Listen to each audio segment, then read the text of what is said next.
Alice crouched down among the trees as well as she could, for her neck kept getting entangled among the branches, and every now and then she had to stop and untwist it. After a while, she remembered that she still held the pieces of mushroom in her hands, and she set to work very carefully, nibbling first at one and then at the other, and growing sometimes taller and sometimes shorter, until she had succeeded in bringing herself down to her usual height.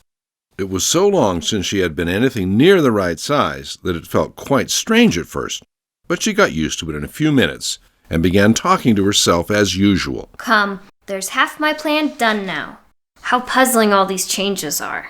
I'm never sure what I'm going to be from one minute to another. However, I've got back to my right size. The next thing is to get into that beautiful garden. How is that to be done, I wonder? As she said this, she came suddenly upon an open place, with a little house in it about 4 feet high. Whoever lives there, thought Alice. It'll never do to come upon them this size. Why, I should frighten them out of their wits. So she began nibbling at the right-hand bit again, and did not venture to go near the house till she had brought herself down to 9 inches high. For a minute or two she stood looking at the house, and wondering what to do next, when suddenly a footman in livery came running out of the wood. She considered him to be a footman because he was in livery. Otherwise, judging by his face only, she would have called him a fish, and rapped loudly at the door with his knuckles.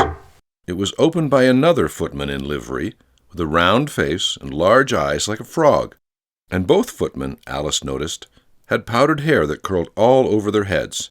She felt very curious to know what it was all about, and crept a little way out of the wood to listen.